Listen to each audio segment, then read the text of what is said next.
Perfect mission live और मैं हूं आपके साथ ज्योति कनौजिया। आइए रुक करते हैं खबरों की ओर। केरल सरकार ने गुरुवार को राज्य में पूर्ण लॉकडाउन लगाने का ऐलान कर दिया है। कोरोना महामारी पर काबू पाने के लिए 8 मई से पाबंदियां लागू कर दी जाएंगी, जो 16 मई तक बरकरार रहेंगी। बता दें कि केरल में पिछले 24 घंटे के दौरान 42,000 से ज्यादा नए मामले सामने आए हैं, जिसके बाद लॉकडाउन लगाने का फैसला लिया गया है। इसके अलावा राज्य के कई जिले में पॉजिटिविटी रेट 25% से ज्यादा हो चुकी है। कांग्रेस के पूर्व अध्यक्ष राहुल गांधी, पार्टी महासचिव प्रियंका गांधी वाड्रा और कई अन्य वरिष्ठ नेताओं ने बृहस्पतिवार को पूर्व केंद्रीय मंत्री चौधरी अजीत सिंह के निधन पर दुख जताया और उनके परिवार के प्रति संवेदना प्रकट की। अजीत सिंह का बृहस्पतिवार को कोरोना वायरस के संक्रमण की वजह से निधन हो गया। वह 82 साल के थे। राहुल गांधी ने ट्वीट कर कहा कि राष्ट्रीय लोकदल प्रमुख अजीत सिंह के असमय निधन का समाचार दुखद है। केंद्रीय गृह मंत्रालय ने पश्चिम बंगाल में चुनाव के बाद हुई कथित हिंसा के कारणों की पड़ताल करने और राज्य में जमीनी हालत का जायजा लेने के लिए 4 सदस्यीय दल का गठन किया है। अधिकारियों ने बृहस्पतिवार को बताया कि मंत्रालय के अतिरिक्त सचिव के नेतृत्व में दल पश्चिम बंगाल के लिए रवाना हो गया है।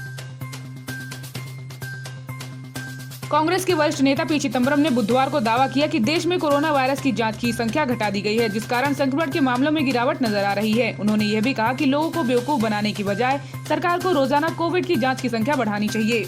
पूर्व वित्त मंत्री ने ट्वीट कर एक चार्ट भी शेयर किया है, जिसमें दर्शाया गया है कि कुछ दिनों पहले तक 18-19 लाख जाँच हो रही थी, लेकिन पिछले 2-3 दिनों में जांच की संख्या 15 लाख के आसपास कर दी गई है। चिदंबरम ने कहा कि कोई हैरानी की बात नहीं है, यह संक्रमण कम होने का सबूत नहीं है। कम जांच करो, संख्या कम आएगी।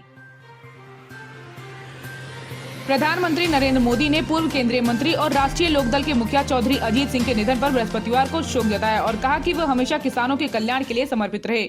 मोदी ने ट्वीट कर कहा कि पूर्व केंद्रीय मंत्री चौधरी अजीत सिंह के निधन से अत्यंत दुख हुआ है। वे हमेशा किसानों के हित में समर्पित रहे। उन्होंने केंद्र के कई विभागों में जिम्मेदारियों का कुशलता पूर्वक निर्वहन किया है। देश में कोरोना संक्रमण की दूसरी लहर के प्रकोप से निपटने के लिए सिटी बैंक ने बुधवार को 200 करोड़ रुपए देने की घोषणा की। सिटी बैंक के अलावा अमेरिका की फार्गो कंपनी ने $30 लाख, स्वीड बैंक ने $15 लाख और अपोलो ग्लोबल मैनेजमेंट ने $10 लाख मदद के तौर पर देने की घोषणा की।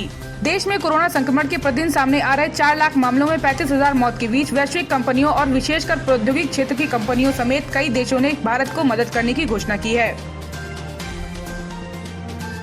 कोरोना वायरस की दूसरी लहर का कहर भारत की स्थिति को लगातार खराब करता जा रहा है। कोरोना के आंकड़ों में अब तक सबसे बड़ा आंकड़ा देखा गया है। भारत ने गुरुवार को 4.12 लाख से अधिक ताजे मामले सामने आए हैं। 24 घंटे में लगभग 4,000 मौतों की सूचना दी गई है। भारत के शीर्ष वैज्ञानिक सलाहकार ने कहा कि कोविड संक्रमण की एक तीसरी लहर अपरिहार्य है और इस नई लहर के लिए तैयार रहना आवश्यक है। पंजाब के 32 किसान संगठनों ने फैसला लिया है कि लॉकडाउन के विरोध में 8 मई को पूरे पंजाब में बाजार खोले जाएंगे। किसानों ने व्यापारी व आम जन का आह्वान किया है कि वे 8 मई को पहले की तरह बाजार खोलने के साथ ही काम करें। किसान संगठन के नेताओं ने कहा कि सरकार लॉकडाउन के नाम पर आम आदमी को बर्बाद करना चाहती है और उसकी इस मंशा को किसान पूरा नहीं होने देंगे। इसके साथ ही 10 व 12 मई को एक बार फिर से दिल्ली बॉर्डर के धरना स्थल पर किसान की भीड़ जुटेगी। कालाबाजारी करने वालों से बरामद ऑक्सीजन सिलेंडर और रेमडेसिविर इंजेक्शन जरूरतमंदों को दिए जाएंगे। एडीजी कानून व्यवस्था के निर्देश पर पुलिस कमिश्नर डीके ठाकुर ने इसके लिए कानूनी कार्रवाई शुरू कर दी है। जेसीपी अपराध को एसओपी बनाकर जल्द नियमानुसार हाईकोर्ट के आदेश के तहत काम करने के लिए कहा है। कोरोना काल में ऑक्सीजन सिलेंडर और रेमडेसिविर की मांग बढ़ने के साथ ही इसकी कालाबाजारी शुरू हो गई है। इसकी शिकायत पर बीते दिनों पुलिस ने कार्रवाई कर भारी मात्रा में ऑक्सीजन सिलेंडर व इंजेक्शन बरामद किए हैं। मेरठ में कोरोना पीड़ितों के इलाज में प्लाज्मा का संकट लगातार गहराता चला जा रहा है। तीमारदार सोशल मीडिया से लेकर अस्पतालों में प्लाज्मा के लिए मदद मांग रहे हैं, मगर मदद नहीं मिल रही है।